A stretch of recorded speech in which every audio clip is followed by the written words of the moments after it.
The way that I speak in my mind, or was it the way that I spit in my rhymes? I'm only 15, I stand with my grind, can't nobody stop me, I'm ready to shine. You the one told me I was gonna make it, so when I'm at the top, I don't want to see you fake, cause when I was down, I need you. Hey you guys, today I'm going to be talking about the day I got raped at the age of 13. I just wanted to let everybody out there know that if this ever happened to you, it's okay to speak up. It's okay to tell your parents what happened. Don't be afraid to let someone else know, because if you don't, you're just going to be holding in that pain that shouldn't be there. Or don't go around blaming yourself, because I did that, and the pain I was holding in was only affecting me. So yeah, I hope you guys like it. Like, comment, and subscribe. Let me know what you guys think about this video. So I was 13 years old. I was at home, me and my mom. She was getting ready for work. I was at home because I was suspended from school that day. So my mom had to get ready for work, and she left out the door, and I went behind her and I locked the door, locked both of the doors, because it was a burglar bar door, and then we didn't have burglar bars right there.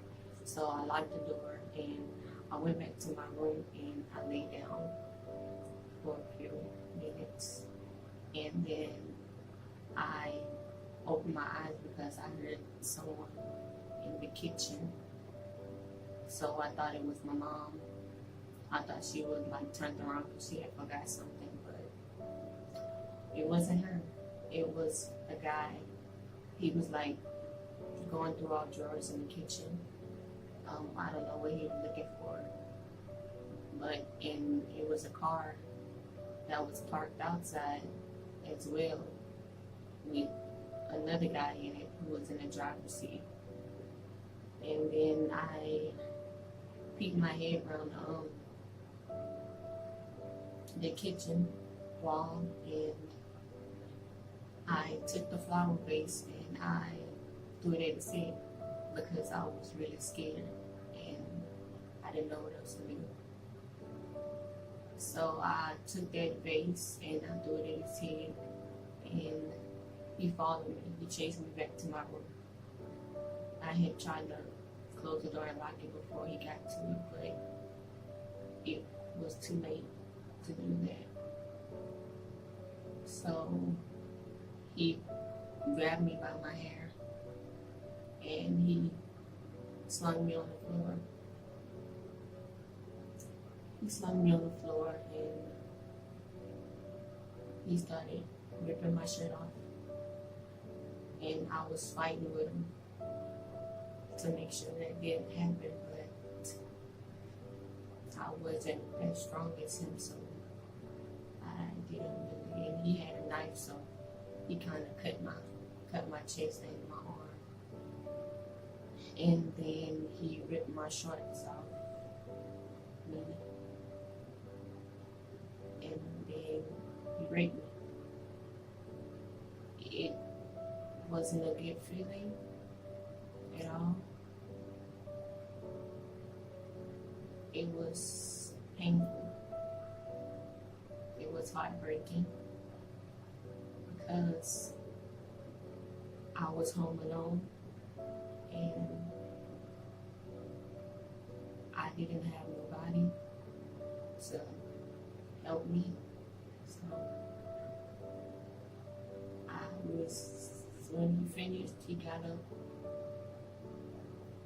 and he told me if I ever told my parents, he was going to kill them,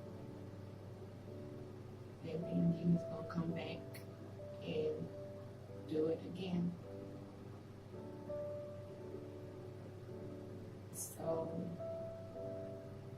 after he got up, he ran out the door. In the car, he pulled off. He ran down the street, and then the car followed him to pick him up from wherever he ran up to. After he raped me, I was crying so bad because I never thought something like that would happen to me. Only because, we was new to the neighborhood and we had just moved there not too long before it happened. And it was just really heartbreaking to know that something like that happened to you and you didn't have nobody by your side. So after that, I picked up the phone and I called my mom and told her what happened. But at the time, I was really scared to tell her that I was actually raped. And I heard her on the phone. She was crying. And she was just saying over and over, like, I just left. And she told me not to hang up, and she put me on three-way with the police. Me and her and police on three-way. So after that, she hung up and she called my dad because my dad worked right around the corner at the time. So she called him and he said he was on his way. And I was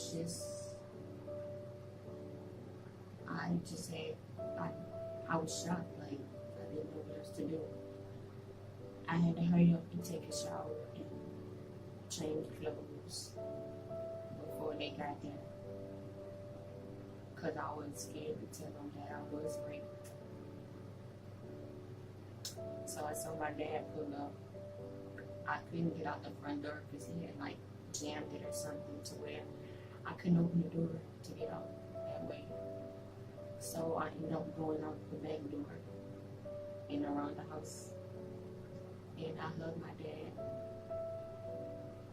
And I was just saying to myself, like, it's all my fault. I should have been in school like the rest of the kids was. But he was telling me that it wasn't my fault. And like I should have blamed myself for that. And my mom was telling me that I should have blamed myself for that.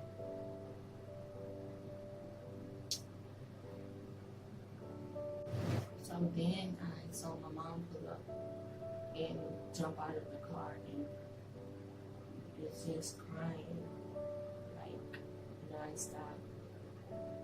She was saying that she should have been there, and she was still saying to herself like she just left the house. How could that have happened? She was saying that somebody must have been watching the house, watching our every move. They must have known when my sisters went to school, and what time my dad went to work and she went to work. And they must have thought no one was home, because we usually all go to school. But that specific day I was suspended. So it wasn't a good feeling. I mean, I wish I could go back and change it, but I can't. So I just have to tell myself every day that you're gonna be okay. You know, the past is the past. That same night I stayed up crying, telling myself like it was all my fault. Still saying it was all my fault.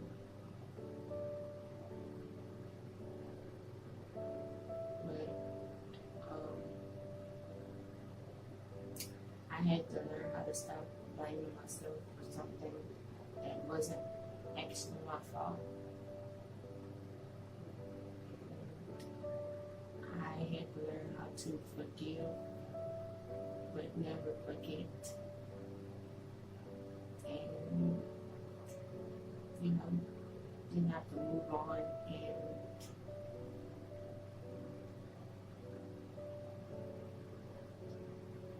stop letting myself down about that, because I couldn't stop blaming myself for it. And now I've grown. I'm 16 now. And, I still sometimes think about it. But I don't blame myself for it, because it wasn't my fault that it happened. Some people just, I don't know. Some people don't have that mindset yet. I don't know. It was really shocking. And now I'm happy to say that I can share this story with you guys and let you guys know that if you know somebody who went through the same thing, don't tease them about it. Like, just be there for them. Show them the love that they need and the support that they need to move on with their lives. And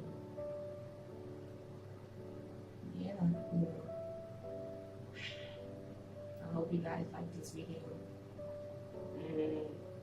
Comment, subscribe, and thank you.